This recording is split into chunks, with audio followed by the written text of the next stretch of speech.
Louvado e exaltado seja o nome do Senhor, hoje e para todo sempre. Amém. Amados, que alegria! Chegamos no segundo dia da comemoração do aniversário e o último dia. Estamos chegando ao fim e já com saudades aí do pastor Sérgio e da Patrícia, que estão sendo bênção para nós nesse final de semana. E chegou o momento de cultuarmos ao nosso Deus e que nesse momento que você está aí com seu celular, coloca no modo silencioso ou no modo avião, para que não venha atrapalhar você ou a pessoa que está próxima a você, e que tenhamos um momento de total adoração ao nosso Deus, tá bom? Então, vamos iniciar o culto ao nosso Deus, ouvindo o prelúdio com o grupo de música.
Deus nos chama para adorá-lo, e nesse momento de adoração ao Senhor, peço que os irmãos possam abrir suas Bíblias no Salmo de número 92.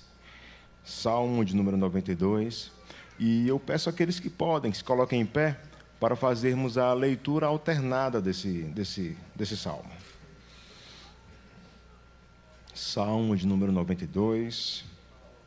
Salmo cântico para o dia de sábado. Vamos ler alternadamente, Salmo de número 92. Bom é render graças ao Senhor e cantar louvores ao teu nome, ó Altíssimo.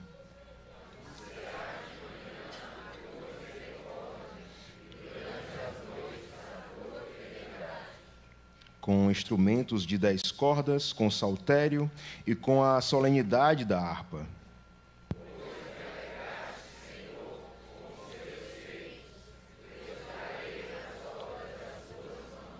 Quão grandes, Senhor, são as tuas obras, os teus pensamentos, que profundos.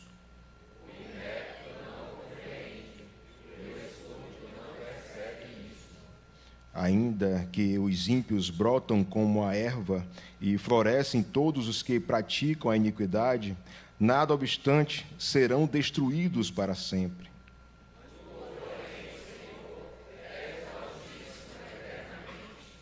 Eis que os teus inimigos, Senhor, eis que os teus inimigos perecerão, serão dispersos todos os que praticam a iniquidade.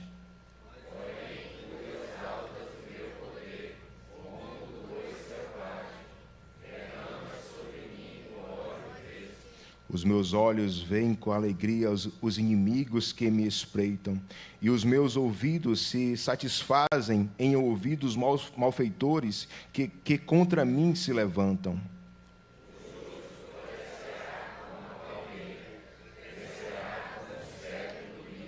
Plantados na casa do Senhor, florescerão nos átrios do nosso Deus.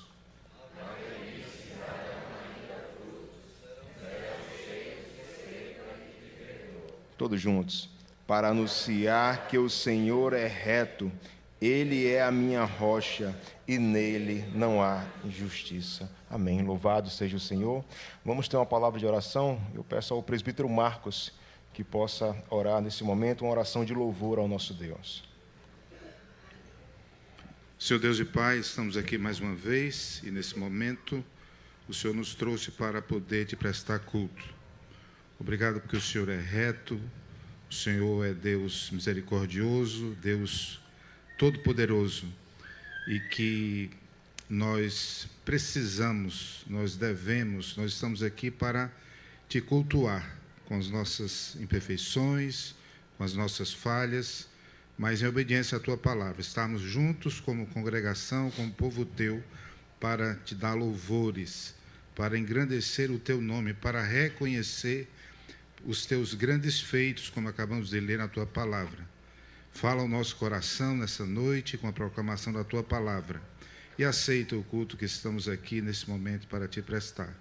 Em nome do Senhor Jesus. Amém. Amém. Os irmãos podem sentar, ainda em louvor ao nosso Deus e agradecendo por 23 anos do Evangelho sendo pregado pelos irmãos da Igreja do Cambeba. Vamos entoar o cântico de número 33, Maravilhas Divinas.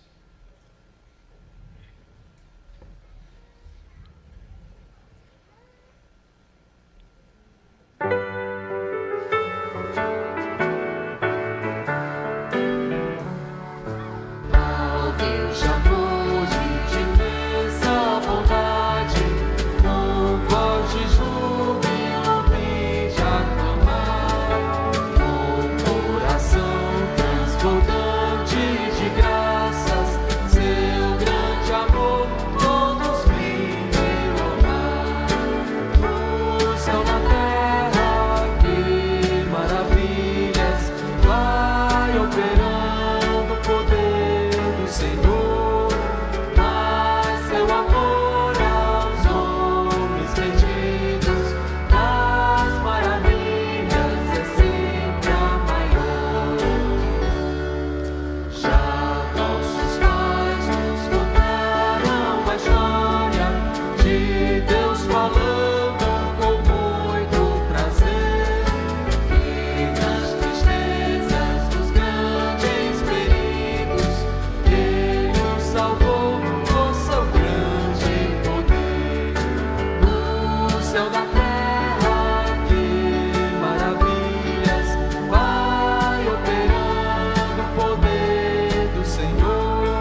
Deus nos chama para confessar os nossos pecados. Eu peço que os irmãos possam, nesse momento, abrir suas Bíblias em Filipenses, capítulo 2, na qual eu farei a leitura do versículo 12 ao versículo de número 16. Carta de Paulo aos Filipenses, capítulo 2, e eu farei a leitura do versículo 12 ao versículo de número 16.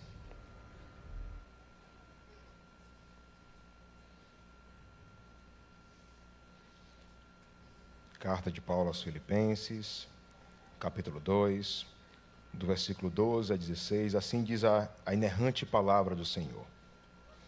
Assim, pois, amados meus, como sempre obedecestes, não só na minha presença, porém, muito mais agora na minha ausência, desenvolvei a vossa salvação com temor e tremor.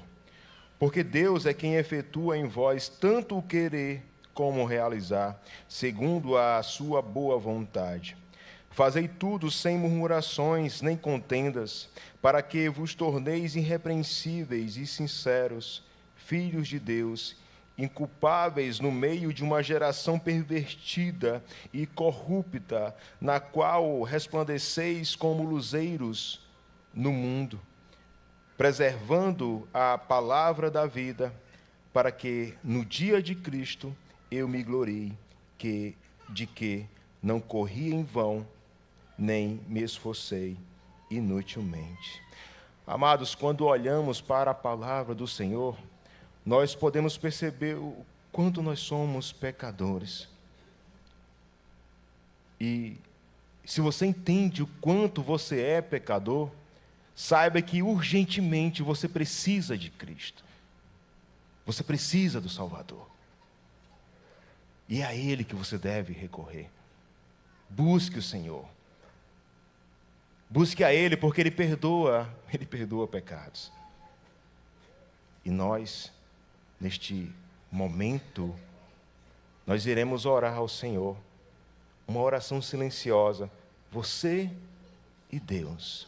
Ore. Reflita sobre as suas atitudes, naquilo que você tem falado, naquilo que você tem olhado, naquilo que você tem escutado. Reflita se tudo isso agrada ao Senhor. Se não, peça perdão ao Senhor. E Ele perdoa os nossos pecados. Que possamos então ter um momento de oração silenciosa e depois de alguns instantes o nosso irmão presbítero Fernando vai romper esse silêncio, agradecendo ao Senhor Jesus pelo perdão dos nossos pecados. Curve sua fronte, ore ao Senhor.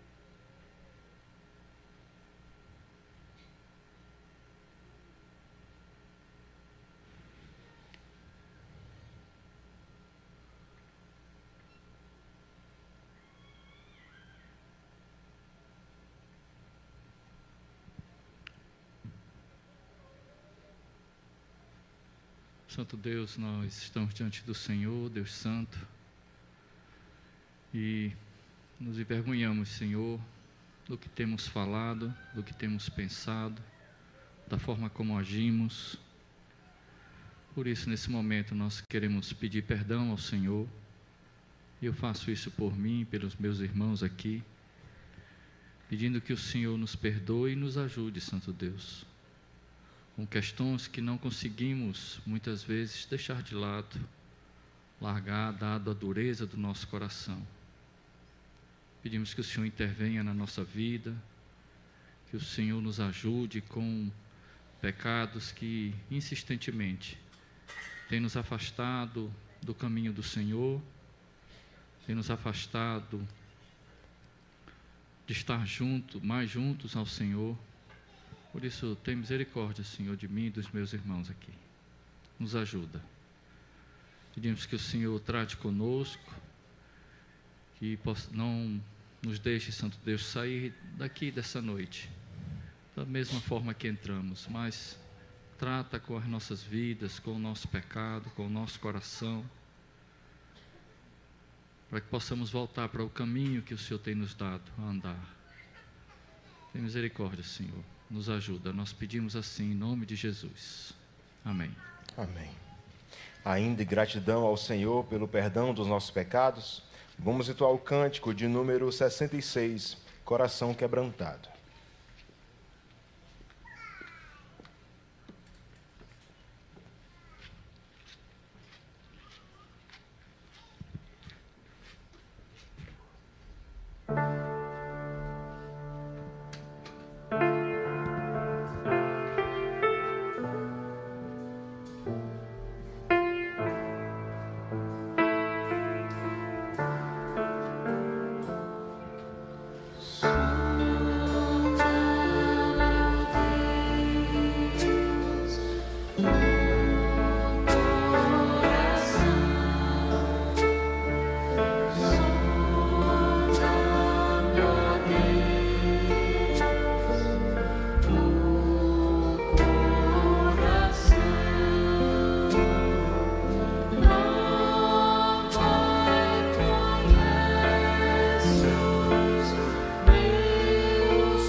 Pode ser que mesmo lendo a palavra do Senhor, mesmo orando ao Senhor, pedindo perdão dos nossos pecados, nós louvamos a Deus, agradecendo ao Senhor pelo perdão dos nossos pecados. Pode ser que mesmo assim você não tenha a certeza do perdão dos seus pecados, mas na palavra do Senhor nós temos a certeza do perdão. Isaías capítulo 43, versículo 25 diz: Eu mesmo sou o que apago as tuas transgressões, por amor de mim, e dos teus pecados não me lembro. Que o Senhor nos ajude. Amém. Amados, chegamos no momento da leitura alternada do texto de Mateus. Eu peço aos irmãos que possam abrir comigo em Mateus capítulo 12, na qual faremos a leitura alternada do versículo 33 até o versículo de número 37. E eu peço novamente àqueles que podem, que se coloquem em pé, para fazermos a leitura alternada do texto. Mateus, capítulo 12, do versículo 33 até o versículo de número 37. leitura alternada do texto.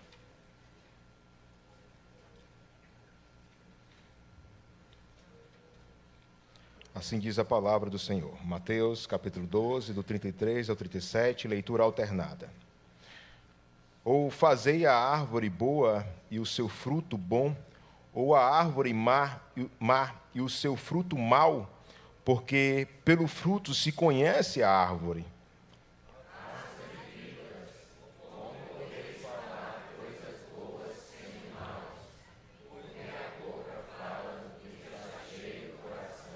O homem bom tira do tesouro bom coisas boas, mas o homem mau do mau tesouro tira coisas más.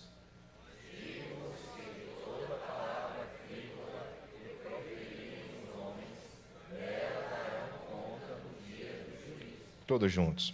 Porque pelas tuas palavras serás justificado, e pelas tuas palavras serás condenado. Que o Senhor aplique a sua palavra em nossos corações e os irmãos podem sentar.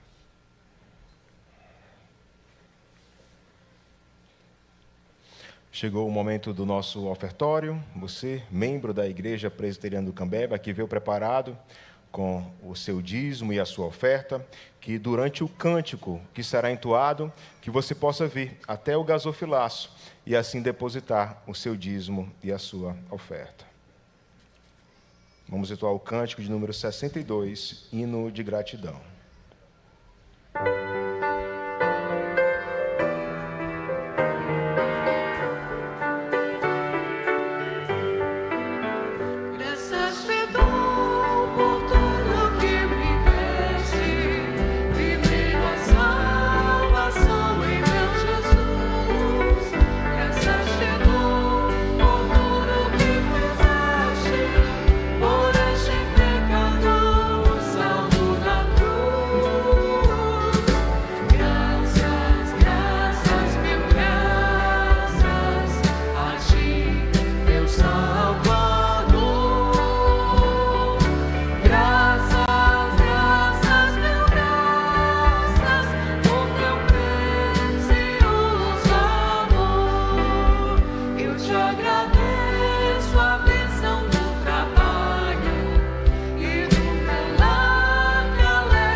Senhor, meu Deus, meu Pai, mais uma vez venho em Tua presença, te peço perdão por meus pecados, ó Deus, e venho juntamente com Teu povo, Pai, agradecer, Senhor, por tudo que temos, Senhor, pois tudo que temos, tudo que recebemos, vem de Ti, Senhor.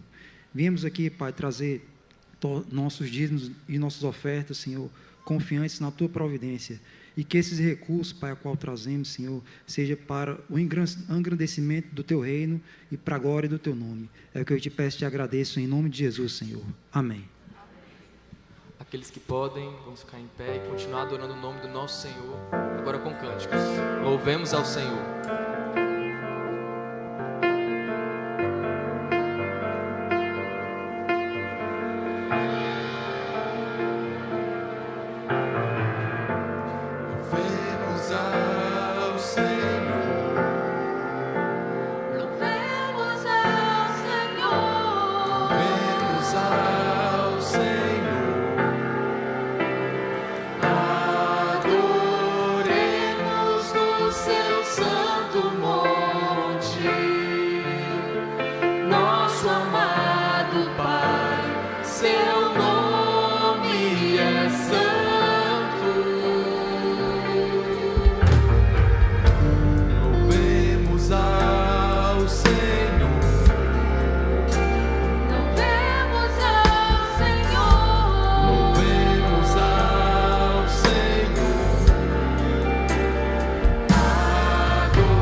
de ouvir falar, mas agora de contigo andar. Eu sei, ó Deus, que tenho meu Rei, Senhor e Pai. Te quero em minha vida mais e mais. Antes eu te conhecia de ouvir falar, mas agora de contigo andar. Tu és meu bem supremo, meu Rei, Senhor e Pai. Me alegro em tua vontade mais e mais. Tu sondas e conheces meu coração, Senhor. Sabe, sou limitado, mas conto com teu amor. Sendo, pois, teu filho, venho te dar louvor. Que bom é tua vida em minha vida.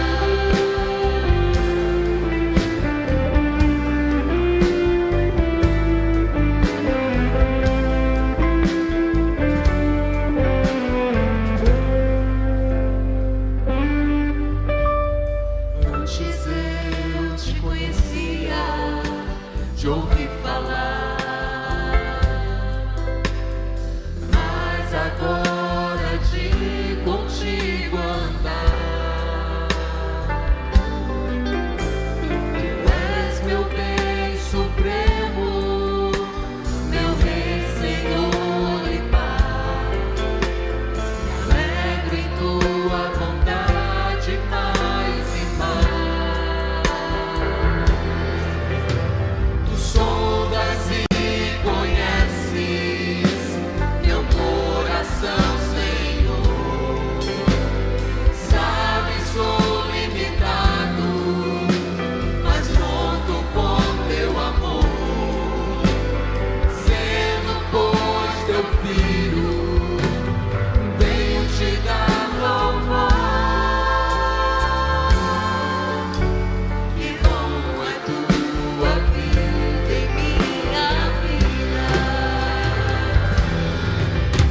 Tu sondas e conheces meu coração, Senhor. Sabes desde dentro e conto com teu amor. Sendo, pois, teu filho, venho te dar louvor. Que bom é tua vida em minha vida. Que glória é tua vida em minha vida.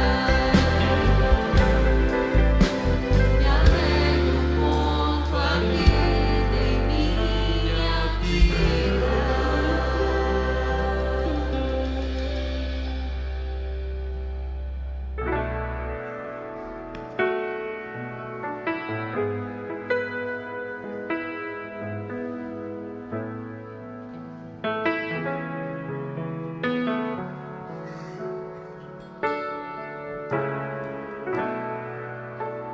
Sei que os teus olhos,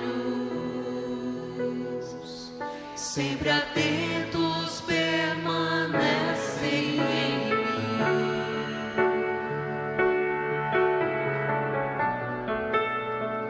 Que os teus ouvidos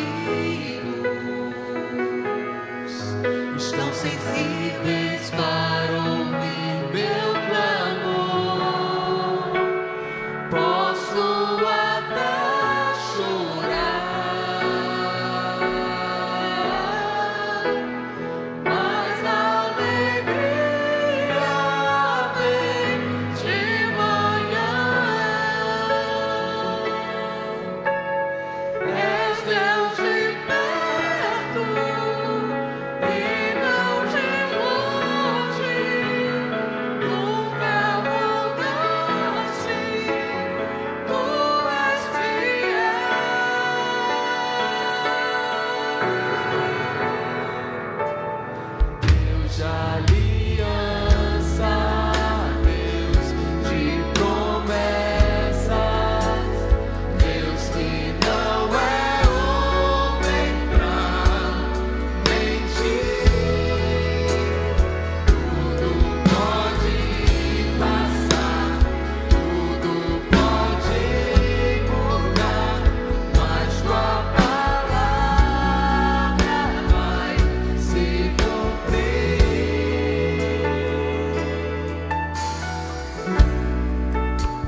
sei que os teus olhos, sempre atentos, permanecem em mim.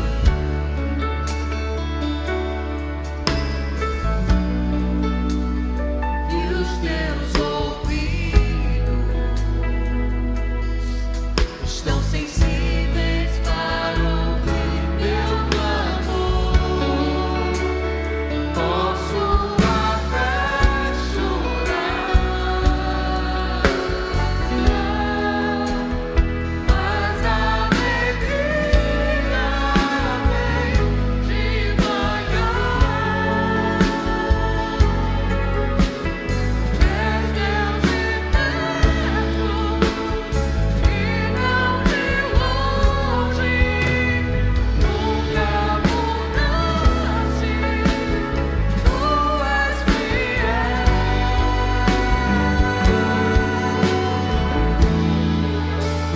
Deus de aliança,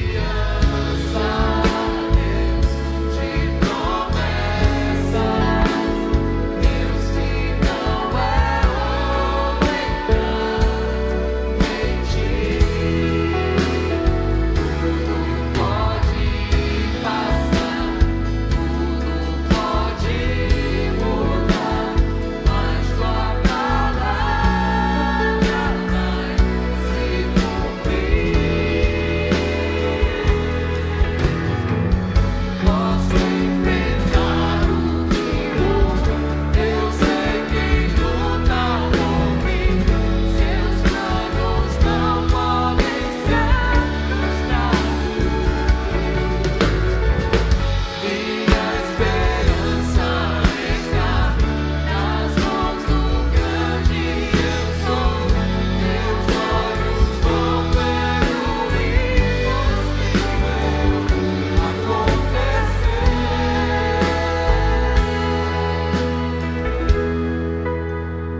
Deus de aliança, Deus de promessas, Deus que não é homem pra mentir.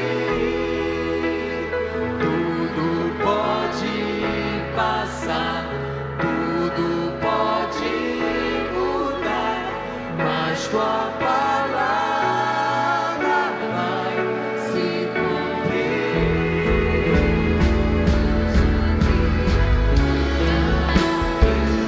De promessas, Deus que não é homem pra mentir. Tudo pode passar, tudo pode mudar, mas tua palavra vai se cumprir.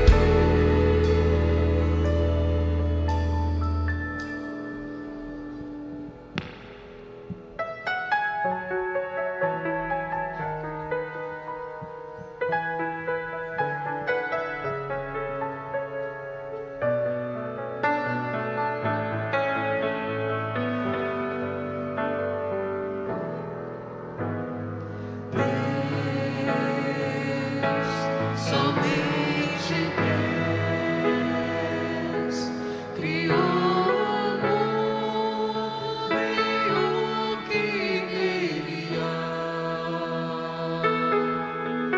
O ser que pode respirar existe pra mostrar a glória do Senhor.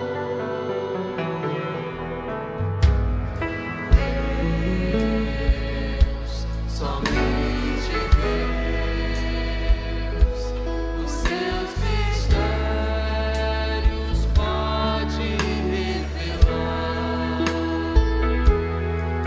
Os seus desígnios quem jamais um dia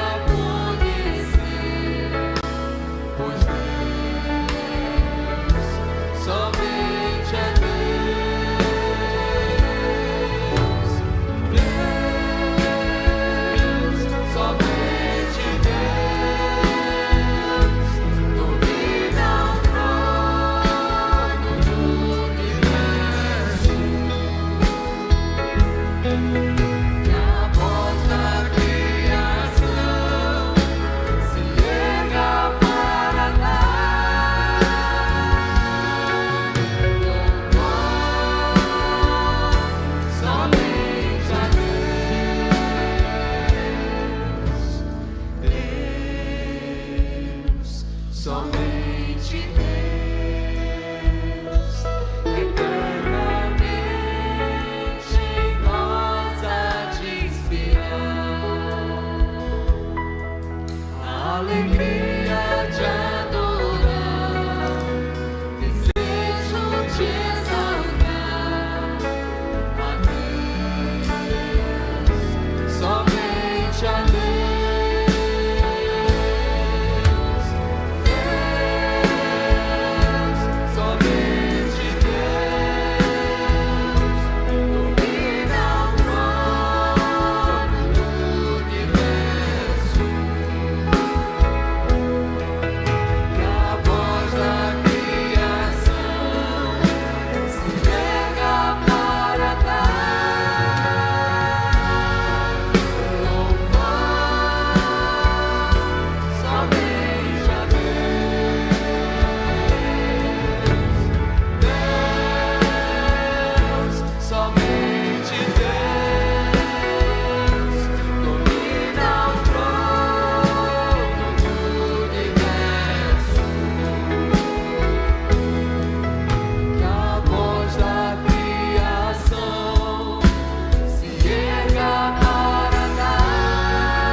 Amém. Poder assentar.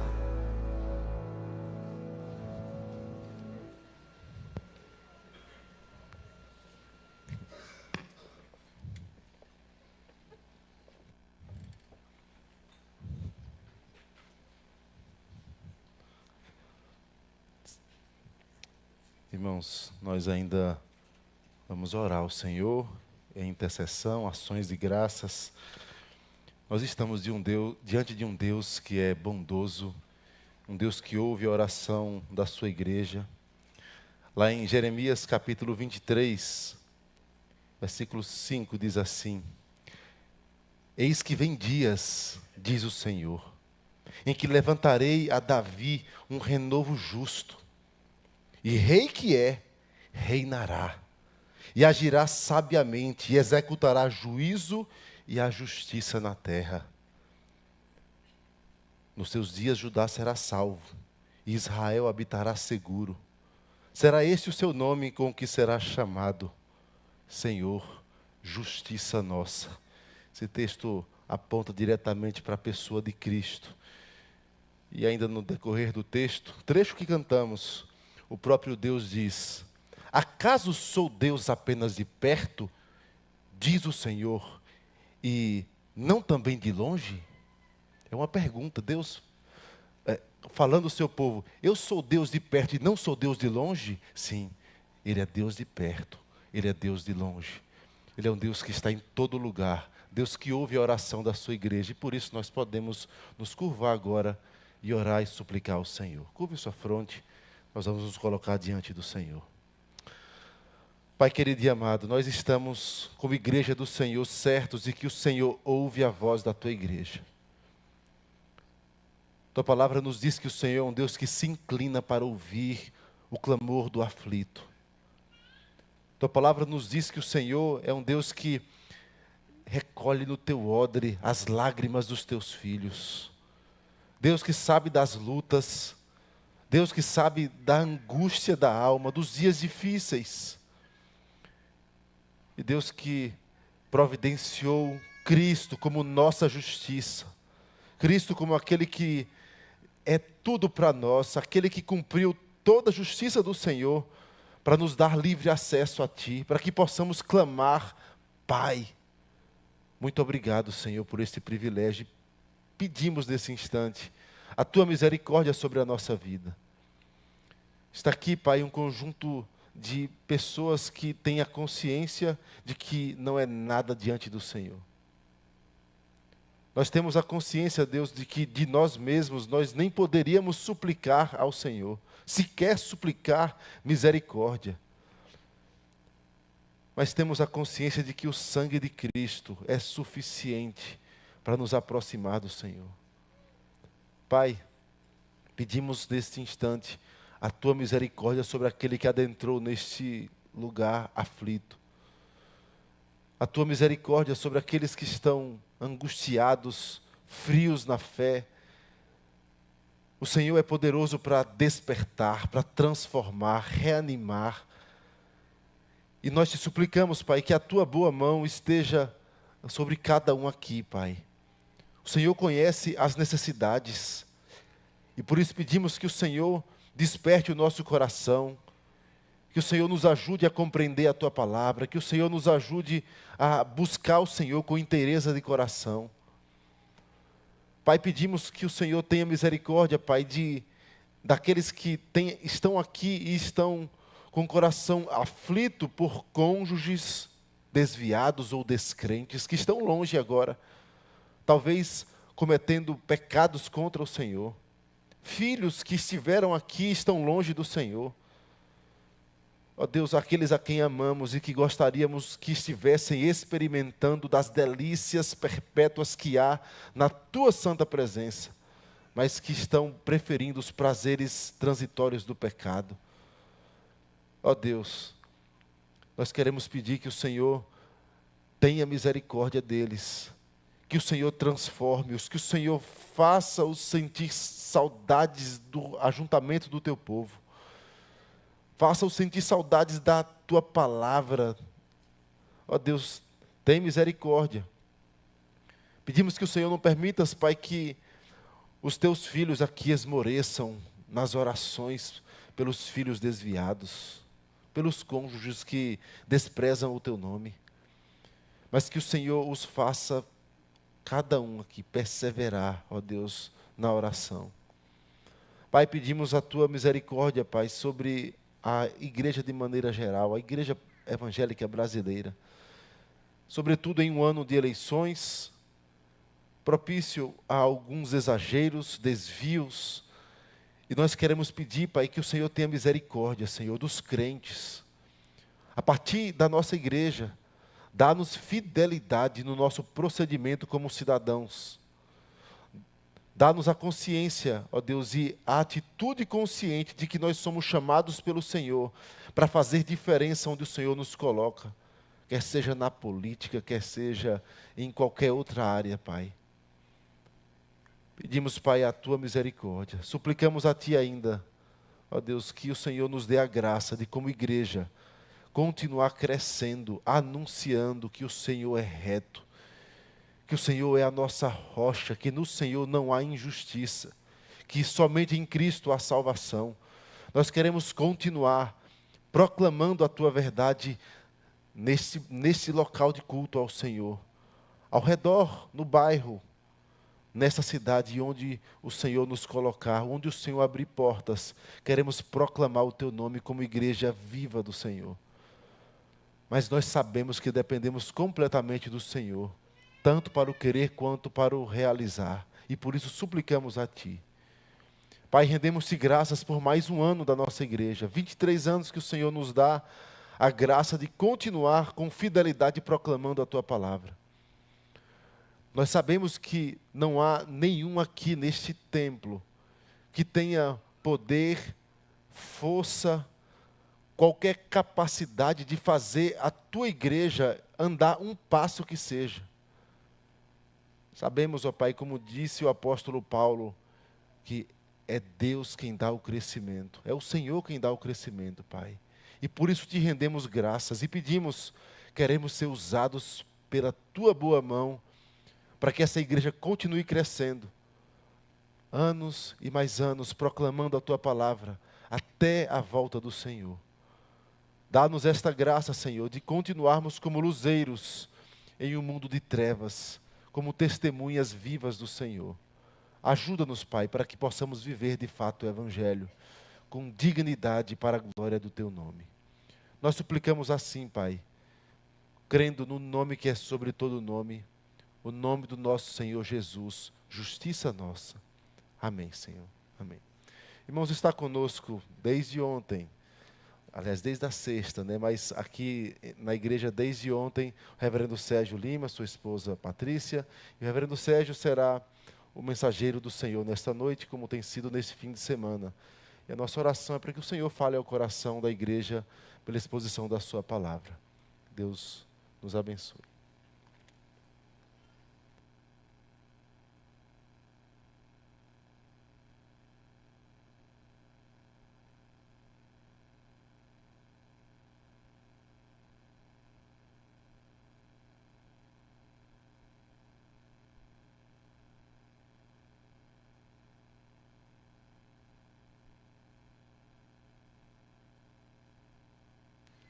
Que a graça e a paz do Senhor Jesus Cristo seja com cada um, com cada família aqui representada, irmãos. Uma alegria, uma grande alegria para mim, ter este tempo aqui com os meus queridos irmãos. Começar por rever reverendo Timóteo e sua família. Também reencontrei aqui reverendo Amadeu e sua família, reverendo Isaac e sua família. Irmãos e amigos de bastante tempo já, né? Com a graça de Deus, tanto no JMC quanto no Seminário de Teresina, e meu irmão Isaac estudando juntos lá na Universidade Mackenzie. E também agradecer por conhecer os presbíteros e suas famílias, e viver ontem aquele tempo tão gostoso. Nós agradecemos muito por isso, meus irmãos. Vamos levar saudades para São Paulo, boas lembranças, além das fotos que vamos guardar para sempre. E encontrar, claro, a igreja presbiteriana do Cambeba e ver a igreja envolvida, ver a igreja presente, uma grande alegria. Trago assim um abraço da igreja presbiteriana da Lapa, que pastoreamos em São Paulo, uma irmãzinha um pouquinho mais velha do que vocês com 23 anos e nós lá com 101, já um tempinho a mais nessa caminhada, né? Graças a Deus por isso, Deus vai mantendo as suas igrejas mesmo ao longo dos tempos, e nós louvamos a Deus pelo que Ele faz através das suas igrejas. Eu quero lhes convidar para que abramos as Escrituras em Atos capítulo 8, por favor, Atos capítulo 8, versículo 26.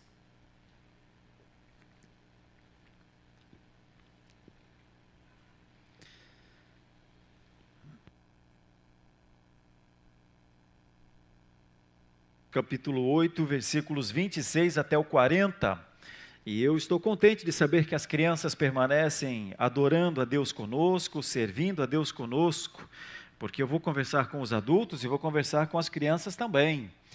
Atos 8, versículo 26 em diante até o 40, e o meu tema nessa noite é o Evangelho que alcança os perdidos. O Evangelho, a boa nova, Jesus Cristo e o seu poder para alcançar os perdidos.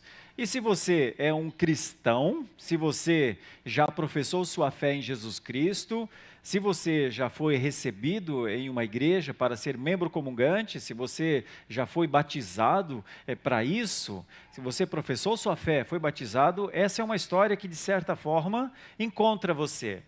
Essa passagem, ela fala disso, ela fala de alguém que o Evangelho encontra e de alguém que passa a ter uma vida diferente. Vocês vão ver no final dessa passagem o que aconteceu com este homem. Então eu vou ler o texto, peço que você vá pensando aí na sua caminhada com Deus, tá?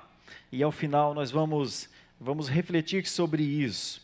Atos 8, 26 a 40, diz assim: um anjo do Senhor falou a Filipe, dizendo: dispõe-te e vai para o lado do sul, no caminho que desce de Jerusalém a Gaza. Este se acha deserto. Ele se levantou e foi. Eis que um etíope, eunuco, alto oficial de Candace, rainha dos etíopes, o qual era superintendente de todo o seu tesouro, que viera adorar em Jerusalém, estava de volta e, assentado no seu carro, vinha lendo o profeta Isaías. Então disse o Espírito a Filipe: aproxima-te desse carro, e acompanha-o. Correndo Filipe ouviu-o ler o profeta Isaías e perguntou: compreendes o que vens lendo? Ele respondeu: como poderei entender se alguém não me explicar? E convidou Filipe a subir e a sentar-se junto a ele. Ora, a passagem da Escritura que estava lendo era esta: foi levado como ovelha ao matadouro, e como um cordeiro mudo perante o seu tosqueador, assim ele não abriu a boca. Na sua humilhação lhe negaram justiça. Quem lhe poderá descrever a geração? Porque da terra a sua vida é tirada. Então o eunuco disse a Filipe: peço-te que me expliques a quem se refere o profeta. Fala de si mesmo ou de algum outro? Então Filipe explicou, e começando por esta passagem da Escritura, anunciou-lhe a Jesus. Seguindo eles caminho fora, chegando a certo lugar onde havia água, disse o eunuco: eis aqui água, quem pede que seja eu batizado? Filipe respondeu: é lícito se crês de todo o coração. E respondendo ele disse: creio que Jesus Cristo é o Filho de Deus. Então mandou parar o carro, ambos desceram à água, e Filipe batizou o eunuco. Quando saíram da água, o Espírito do Senhor arrebatou a Filipe, não o vendo mais o eunuco, e este foi seguindo o seu caminho, cheio de júbilo. Mas Filipe veio achar-se em Azoto e, passando além, evangelizava todas as cidades, até chegar a Cesareia. Quero começar conversando rapidamente com nossas crianças. Nossas crianças estão acompanhando o culto, estão escrevendo, e o pastor já deu um tema para elas, que é o evangelho que alcança os perdidos. E o pastor tem 4 pontos aqui, crianças. O primeiro ponto é que Deus dirige a missão. É a primeira coisa que o pastor gostaria que as crianças entendessem, que Deus dirige a missão. Segundo ponto, crianças, eu sei que vocês estão escrevendo devagarzinho ainda, Deus dirige a missão. O segundo ponto é que a Bíblia é o fundamento da evangelização. Se missão é evangelizar os povos são evangelizados pela Bíblia, pelas Escrituras. Os homens falam, mas eles falam o que as Escrituras dizem. Então, a Bíblia, essa que você tem aí, que traz para a igreja e tudo, é ela mesma, que é o fundamento da evangelização. Mas, crianças, o terceiro ponto mas do que é mesmo que a Bíblia fala, hein? A Bíblia fala de Jesus Cristo. Então, o conteúdo do Evangelho, o conteúdo dessa Bíblia, no final de tudo, é sobre Jesus Cristo. Esse é o terceiro ponto, tá? Cristo é o conteúdo do Evangelho. E o quarto ponto, o que provavelmente já aconteceu com vocês, crianças, se vocês são filhos de cristãos, que é que vocês foram batizadas, é que o batismo é o selo da fé. O batismo é como se fosse a homologação da fé. Claro que por vocês serem crianças ainda, vocês foram batizados na fé presumida dos seus pais, ou na presunção da fé dos seus pais. A Igreja Presbiteriana do Brasil não simplesmente batiza crianças, nós batizamos filhos de crentes, por conta da nossa perspectiva aliancista. Nós cremos na teologia do pacto e por isso vocês, crianças, passaram por isso. Então, nós temos aqui os 4 pontos que as crianças vão pensar lá no seu material e nós, adultos, também podemos refletir sobre isso, né? 4 coisas. Deus dirige a missão. A Escritura, a Bíblia, é o fundamento da evangelização. Cristo é o conteúdo do Evangelho. A Bíblia existe para que nós conheçamos a Jesus, para que o mundo conheça a Jesus. E o batismo é o que sela isso. Quando alguém conhece a Cristo, ele passa pelo batismo e ele passa a fazer parte da igreja visível. Muitas pessoas pensam que podem fazer parte de qualquer igreja, entrar em uma igreja, sair de uma igreja, conhecer igrejas, ficar um pouco em uma, ficar um pouco em outra, mas na fé. Depois de você passar pelo selo da sua fé, o normal é você seguir firme ali, servindo ao Senhor, adorando ao Senhor e dessa forma demonstrando uma obediência visível ao Senhor. 4 ideias, vamos desenvolvê-las um pouquinho. Meus irmãos, Atos 8 nos mostra que após a grande perseguição em Jerusalém, a palavra se espalhou. Incrível. O povo estava perseguido e a palavra estava livre, cada vez mais livre. Quanto mais perseguido o povo era, mais a palavra acelerava. E isso acontece aqui de maneira maravilhosa. Inclusive o próprio Filipe. Não é a primeira vez que ele aparece fazendo o que está fazendo aqui com o eunuco. Isso já é mostrado no capítulo 8, nos versículos 4 a 8 também. Só que agora ele é conduzido pelo Espírito a encontrar um viajante estrangeiro perdido. E aí pode dizer, não, reverendo, eu não estava perdido não. Ele tinha ido a Jerusalém, ele estava voltando à sua casa e tudo certo. Ele não estava perdido geograficamente, mas estava perdidinho. Abria a Bíblia, não entendia nada.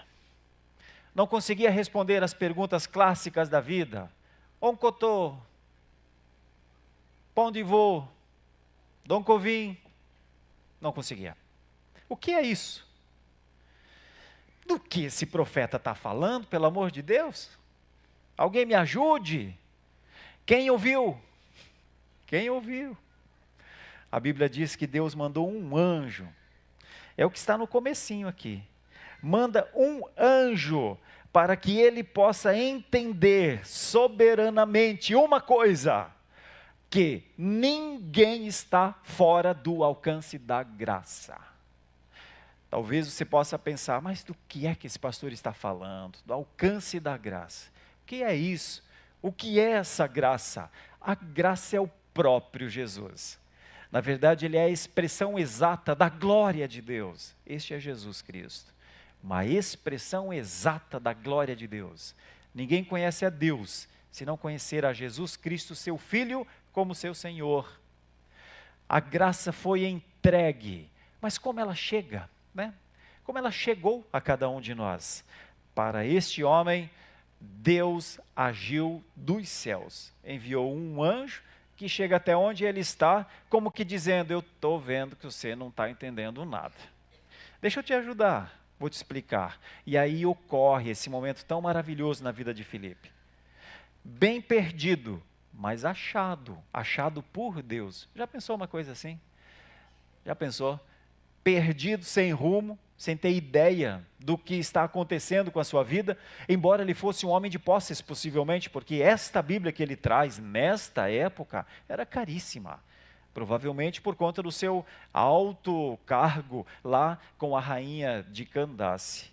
Mas é isso, ele foi alcançado pela graça. Esse é o resumo dessa história. Vamos ver como é que a graça o alcançou, porque provavelmente você poderá ser incluído, se você é um cristão, você vai perceber como a graça te alcançou. Se você ainda não é um cristão, eu digo isso evangelisticamente já, porque essa é a minha função, como pastor, evangelista, anunciar o evangelho. Você não está fora do alcance da graça, viu?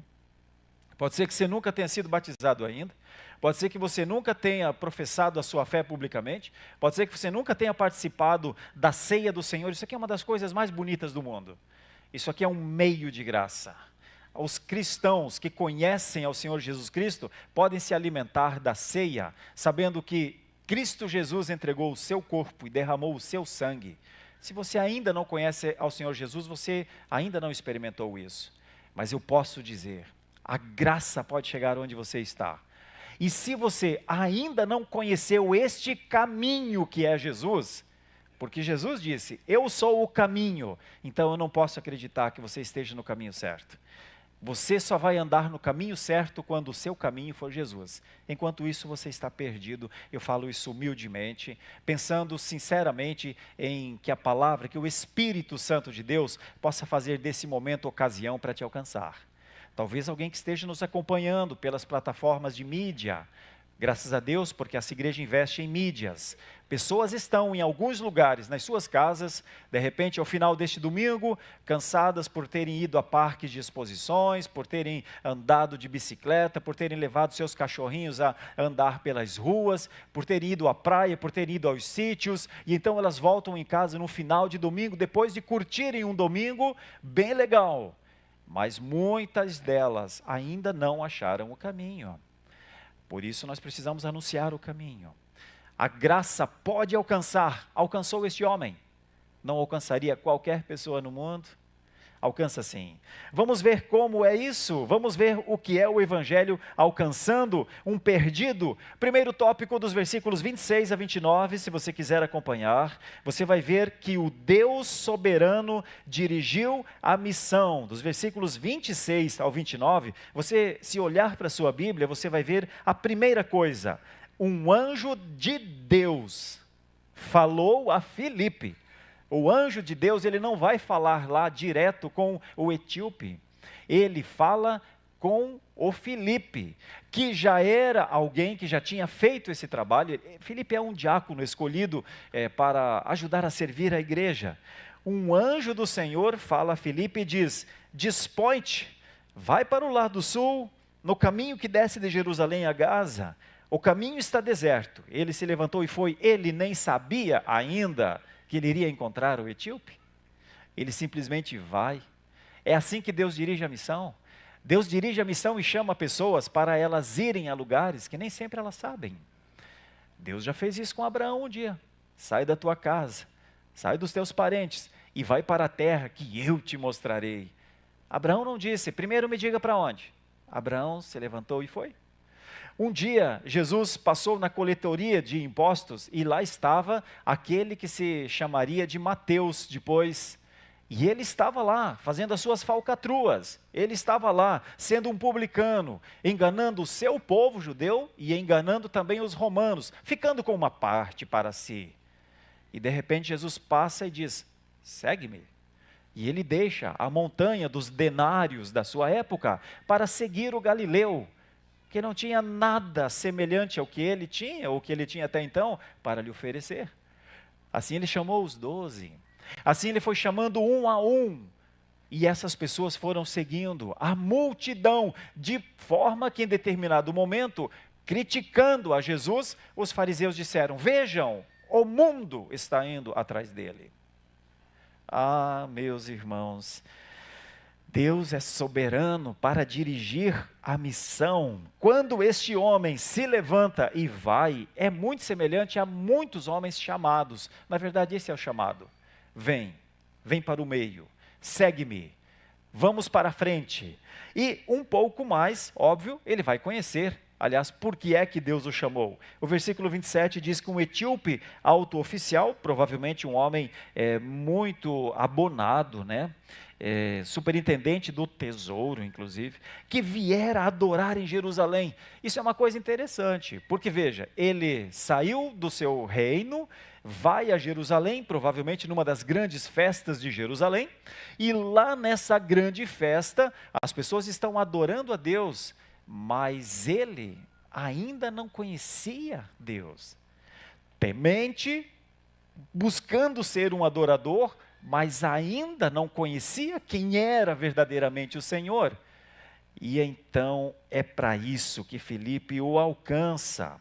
Ele está no seu carro, lendo a palavra de Deus, então o Espírito é que fala de Filipe: aproxima-te deste carro e acompanha-o. Note que o Espírito não dá ordem sobre como Filipe deve evangelizá-lo, apenas fique perto. Uma das formas mais simpáticas que os cristãos têm para fazerem a missão é ficarem perto de pessoas que precisam de luz.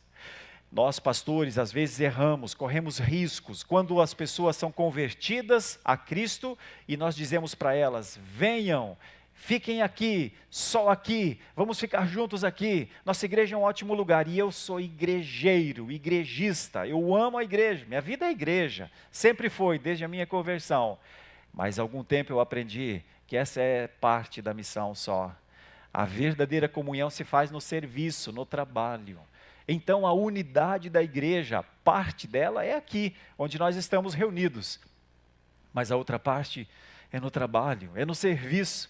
E um dos serviços que nós temos a fazer no mundo é ficar do lado, acompanhar muitas vezes caminhos de pessoas que não conhecem a Jesus. Por que é que nós, pastores, muitas vezes erramos? Porque nós temos o hábito, e querendo muitas vezes proteger os membros das igrejas, nós dizemos: se afastem deste mundo perverso, se afastem das pessoas que mentem, das pessoas que roubam, se afastem das pessoas que são grosseiras, se afastem. Vocês foram chamados para viver em paz, não vivam próximas dessas pessoas.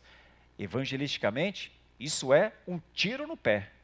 Nós não fomos chamados para o isolacionismo. Nós não fomos chamados para a clausura. Nós não fomos chamados para os monastérios. Igrejas não são monastérios. Muito pelo contrário. Igrejas são concentrações de pessoas que estão vivendo em adoração, antecipação do céu. Mas quando nós saímos aqui da igreja, nós vamos encontrar o porteiro do prédio, nós vamos encontrar a pessoa do Uber, nós vamos encontrar a pessoa do posto de gasolina que coloca gasolina no nosso carro, nós vamos encontrar a pessoa que nos traz uma encomenda do Mercado Livre, nós vamos encontrar as pessoas que vão passar por nós e muitas vezes gostariam que nós disséssemos para elas: bom dia, tudo bem? Que você tenha uma ótima semana. E nós precisamos nos perguntar: no que estamos pensando quando não conversamos com as pessoas que Deus coloca perto de nós? O que estamos fazendo? Em que estamos pensando? No que estamos ocupados? Filipe tinha uma missão: fica perto do homem, fica perto dele, acompanha-o. Deus dirige a missão nunca é obra do acaso, a missão é sempre uma ordem divina. A missão começa com a iniciativa de Deus, vocês viram aqui, não do homem, mas o Espírito conduz um cristão para a sua missão. Provérbios, o autor de Provérbios disse: o coração do homem faz planos, mas a resposta certa dos lábios vem de Deus. Em Atos capítulo 16, uma outra passagem, Paulo está em Troade, querendo entrar na Bitínia.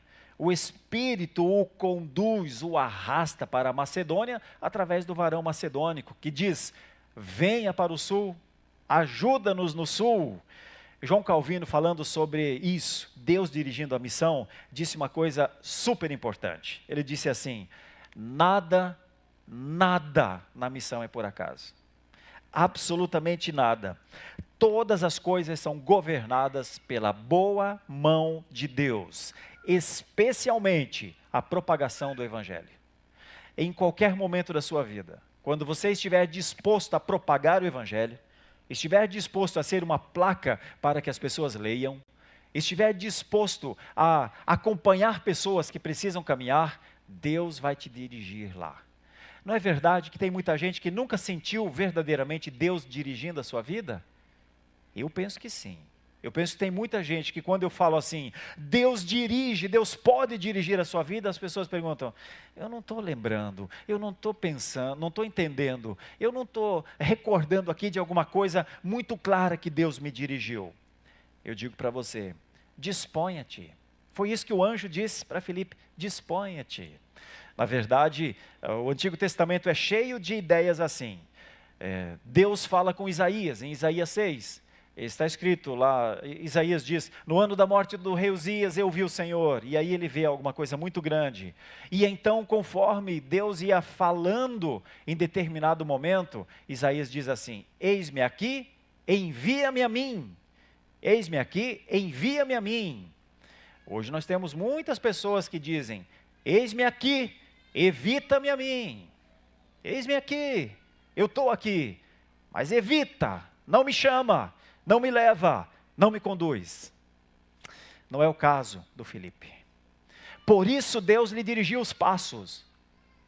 Aqueles que não quiserem, não querem, não quero falar do Evangelho, não quero testemunhar. All right, tudo bem, mas talvez nunca perceberá na sua vida Deus lhe dirigindo. Bom, Filipe experimentou isso. o que deixa uma grande mensagem para nós. Aliás, Martin Lloyd Jones disse também sobre isso: a verdadeira obra evangelística sempre nasce da direção do Espírito Santo. E quem é dirigido pelo Espírito Santo pode ficar em paz.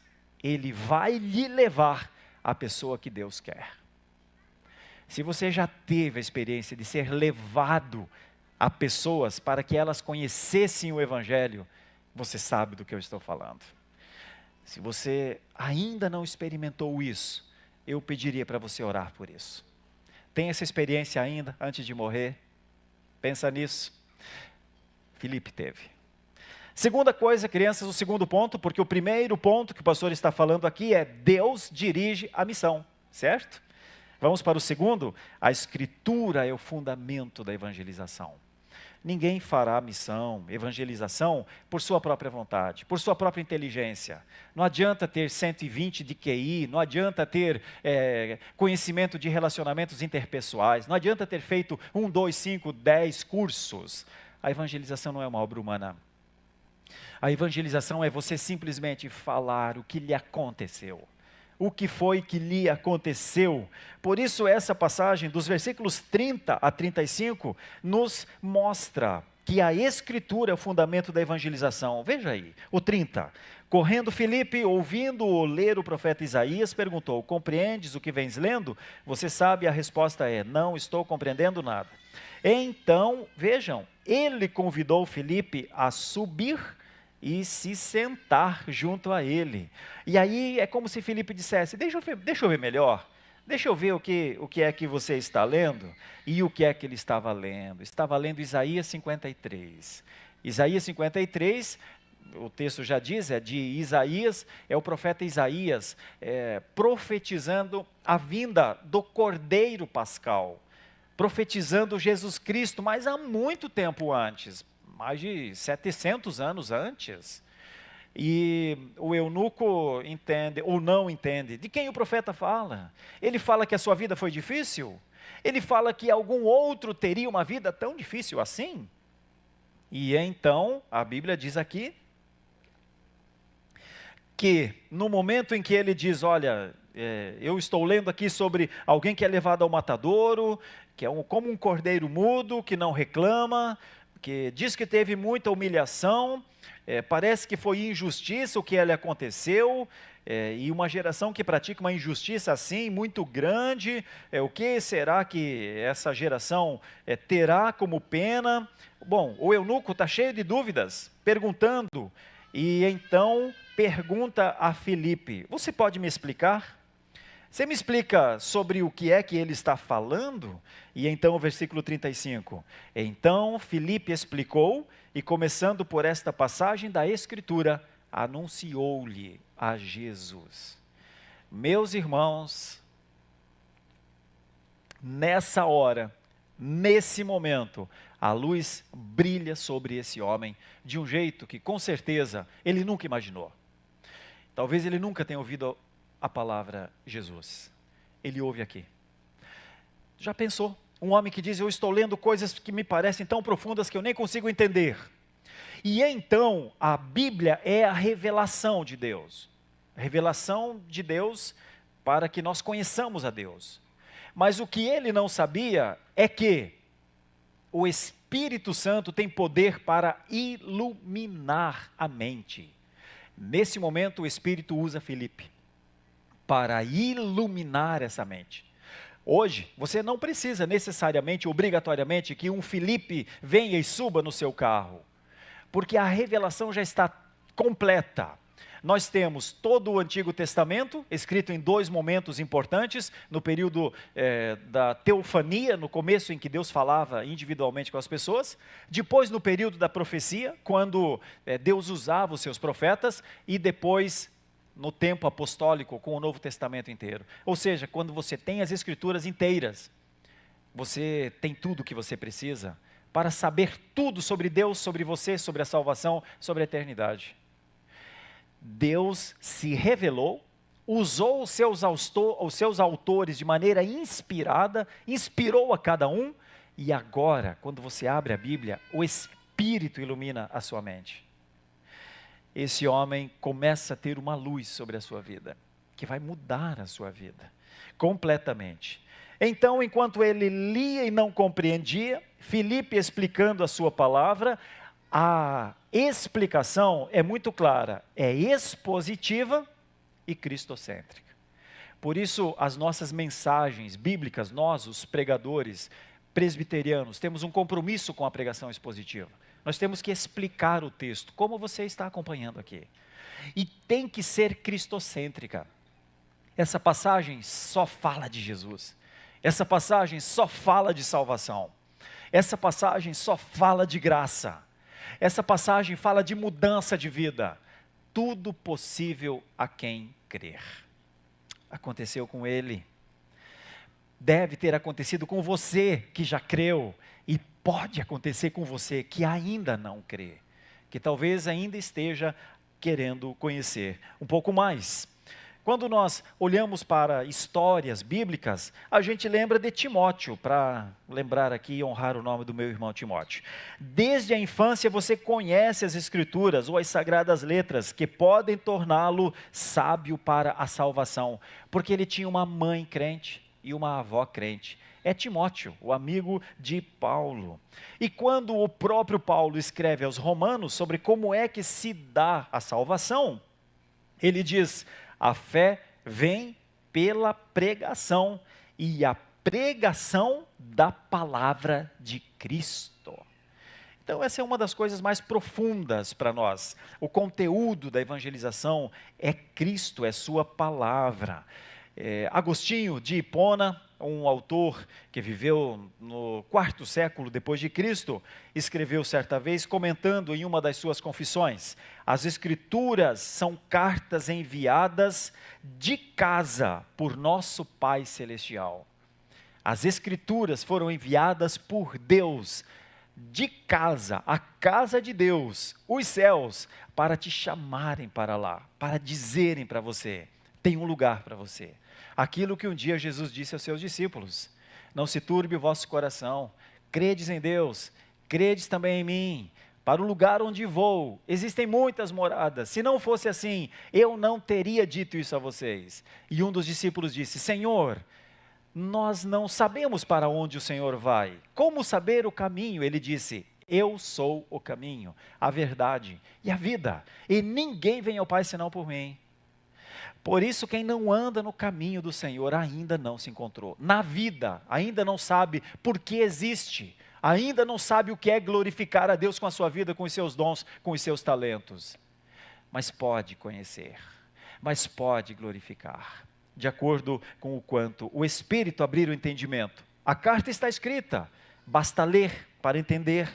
John Stott, também falando sobre evangelização, certa vez, num dos seus textos, A Missão Cristã no Mundo Moderno, ele disse: a evangelização autêntica começa com a Escritura sempre, porque a Escritura leva a Cristo.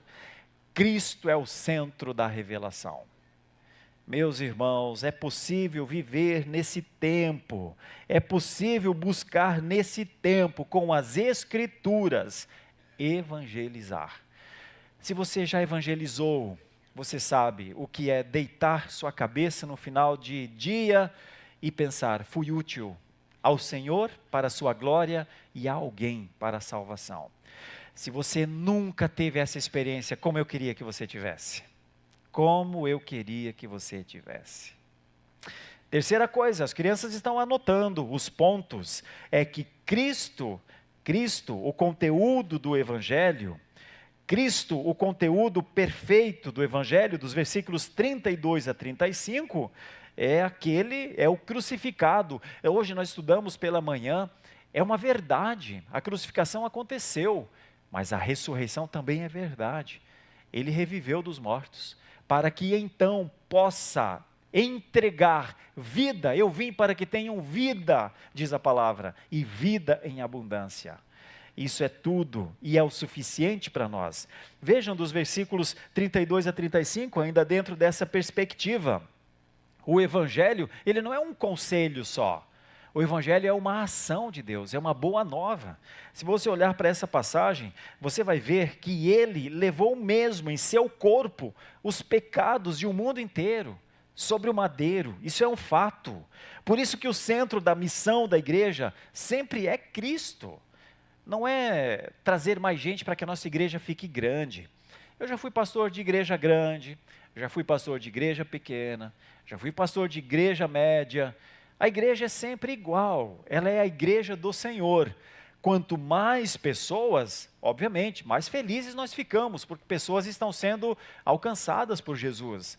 Mas as pessoas, elas não são alcançadas só para que a gente viva bem numa comunidade que todos gostam de estar.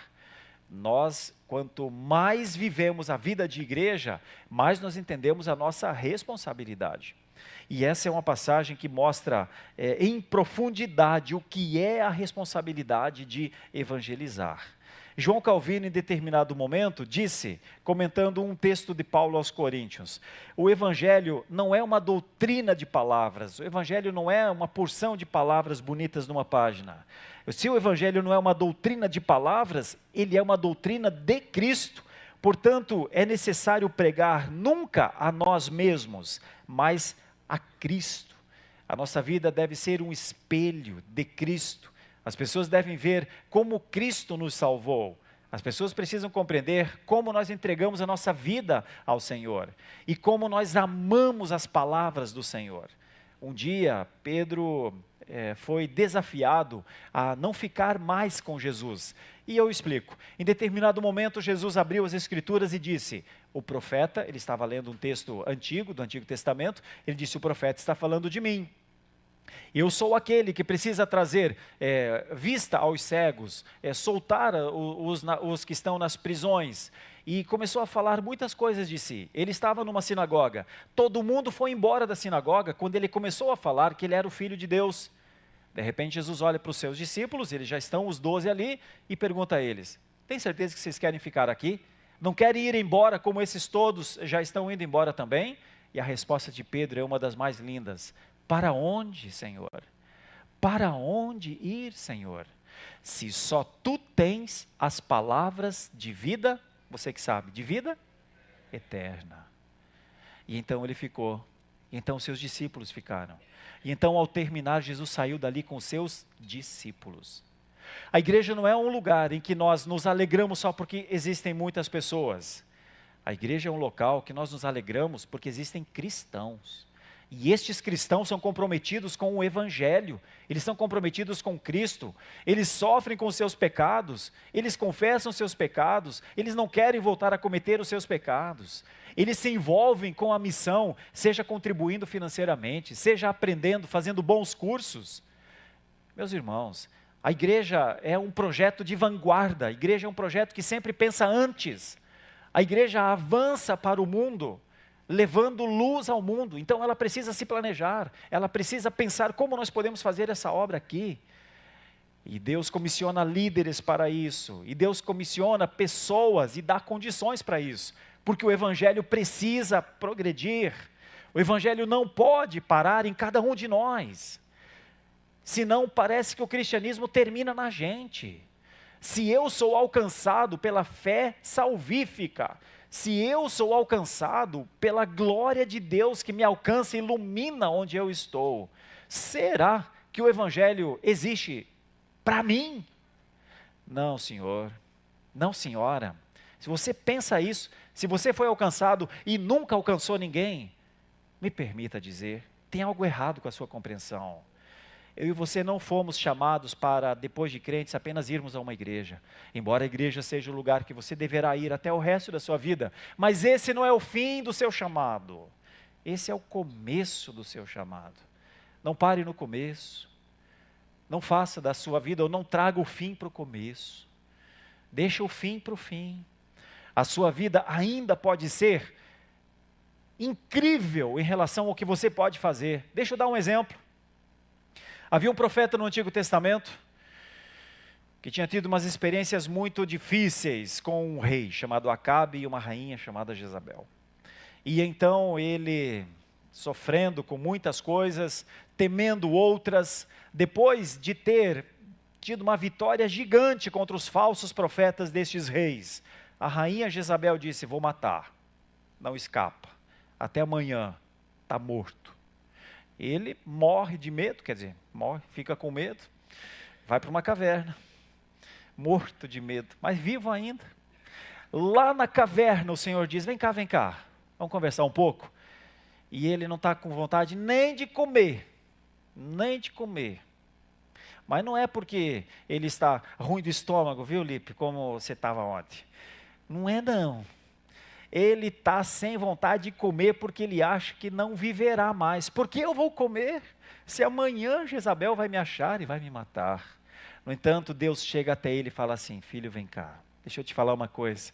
Você não está sozinho como você pensa que está. Você tem missão ainda pela frente que você acha que não tenha. Toma coragem, toma atento, saia daí e faz o seu serviço. E este profeta ainda ungiu reis. O rei Jeú é ungido ainda por este profeta. Então, não pense que hoje seja o fim da sua caminhada cristã, porque você foi alcançado. É um equívoco.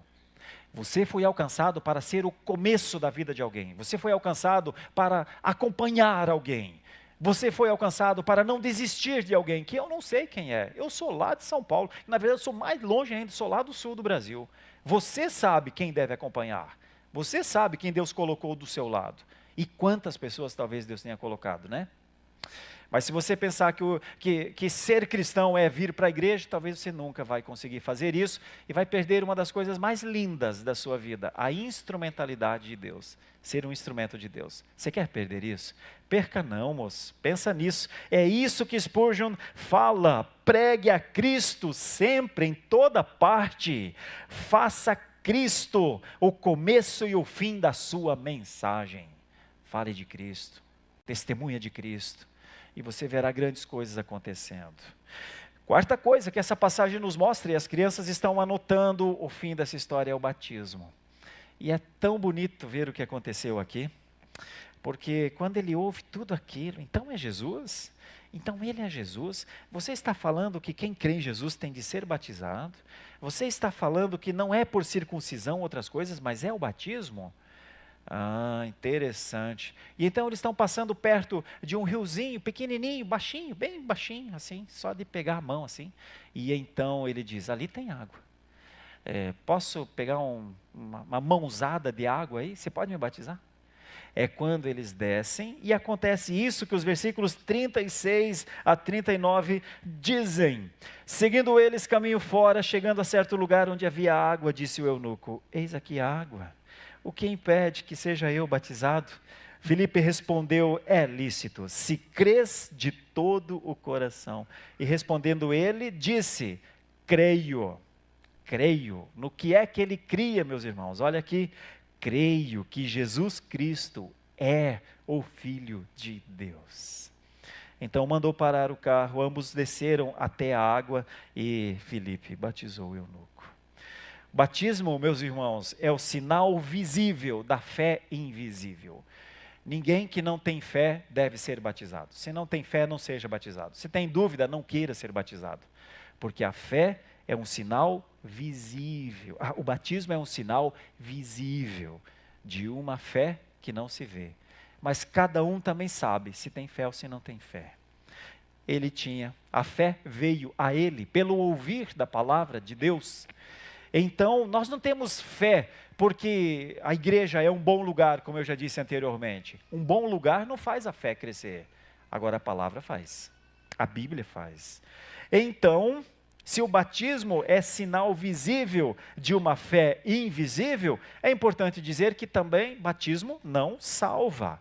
Batismo faz outra coisa. Confirma a união com Cristo e com sua igreja. Porque, imagine você, se você está chegando a essa igreja hoje, foi convidado para estar aqui e está em um culto público como o nosso. Já cantou canções conosco, talvez você não conhecia as letras, mas essas letras nós cantamos há muitos anos. Tem outra coisa que você também não sabe: a grande maioria dessa igreja já foi batizada. Até as nossas crianças.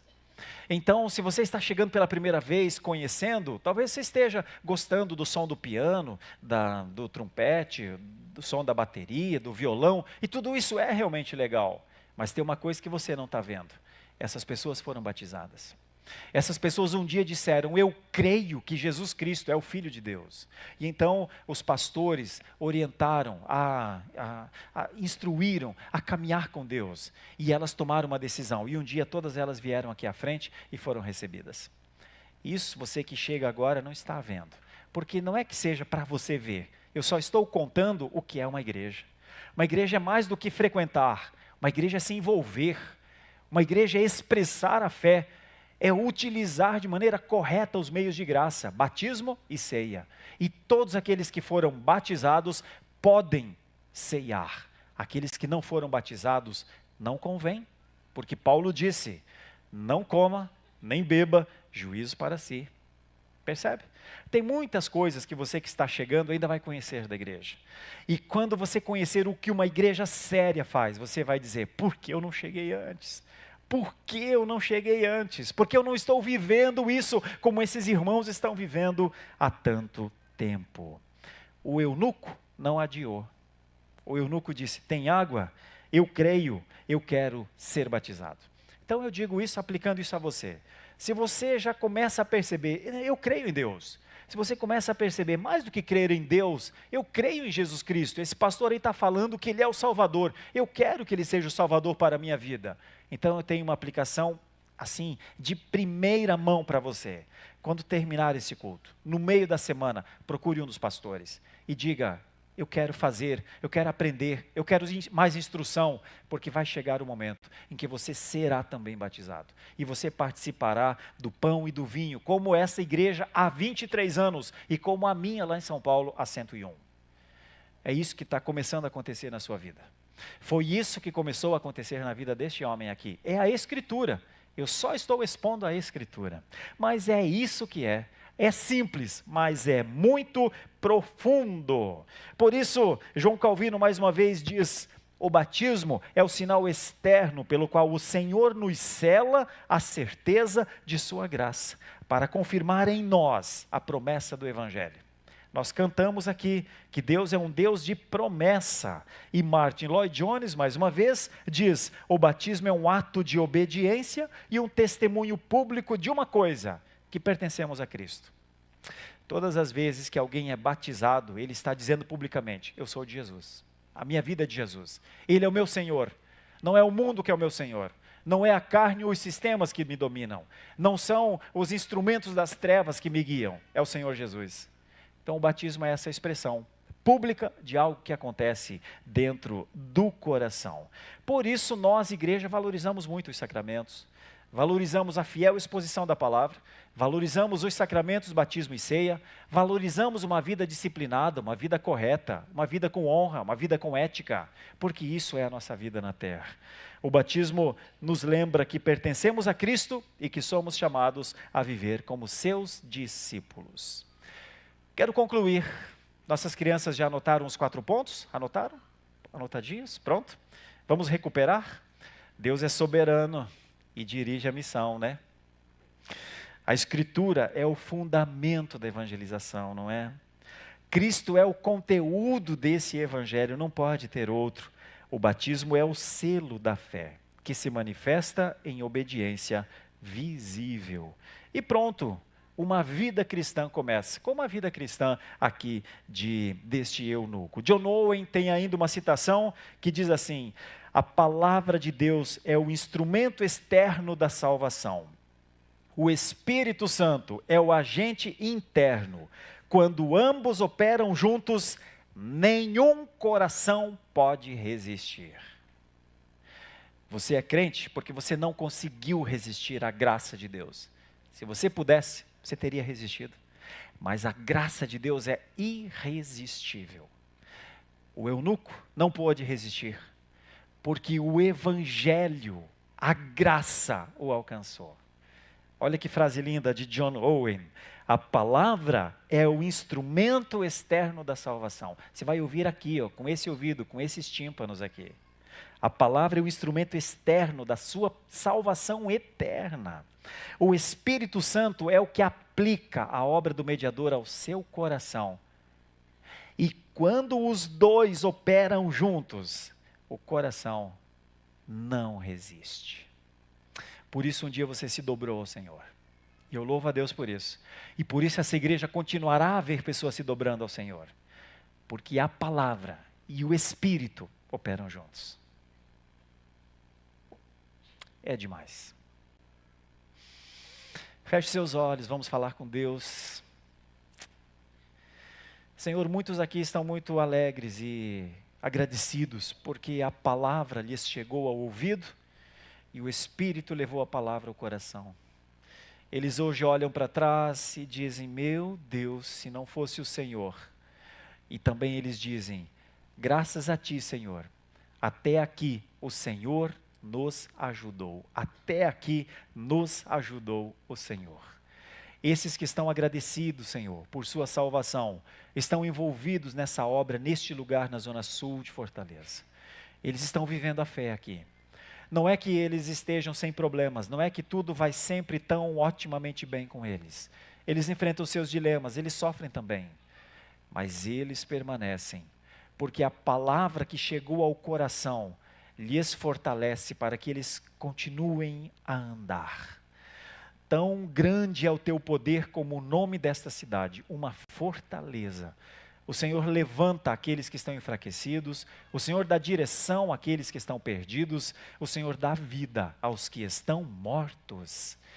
E todos estes que creram em Ti estão vivos. Senhor, louvado seja o Teu nome pela vida, Senhor. A vida que nos levará à eternidade. Louvado seja o Teu nome por aqueles que estão começando a perceber o que é essa vida, sendo evangelizados neste momento, neste tempo. Permita-nos, Senhor, a compaixão, para que discipulemos estes queridos que são escolhidos Teus, como diz a palavra, desde a eternidade. Eu Te louvo, Senhor, porque a igreja continua a cumprir o seu propósito. Ser luz, viver Te adorando, Senhor, e também viver testemunhando de Ti. Eu Te louvo por esses 23 anos dessa igreja, por todos aqueles que têm se envolvido ao longo de todo esse tempo, que têm se desgastado, que têm sofrido por Tua causa, Senhor, neste lugar, mas que também têm se alegrado, porque eu sei que neste momento eles estão vivendo um tempo de grande alegria, de júbilo neste lugar. E eu fico feliz, Senhor, que o Senhor me deu a graça de eu conhecê-los e de ver a alegria deles. Permita que eles mantenham sempre isso no seu coração, porque a Tua palavra continua lhes falando ao coração. Santo é o Teu nome, grande é o Teu poder, e nós, Senhor, sustentados por Sua graça. É a nossa oração com gratidão, é em nome de Jesus que nós oramos. Amém e amém.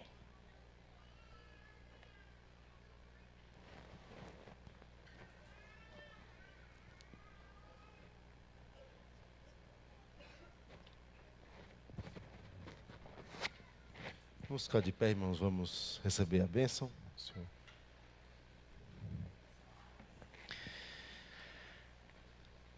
Recebamos a bênção dos apóstolos, meus queridos irmãos e irmãs. Que o amor de Deus, nosso maravilhoso Pai, que a graça do Senhor Jesus Cristo, nosso suficiente Salvador, e que a comunhão do Espírito Santo de Deus, o Consolador, o Intercessor, sejam com a Tua igreja, hoje, amanhã, para sempre. Amém e amém.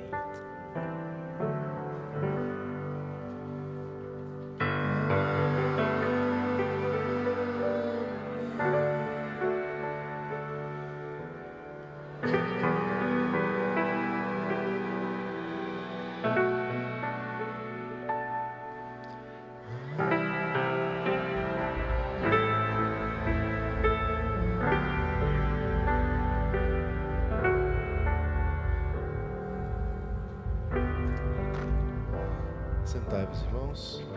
Aguarde o pós-lúdio.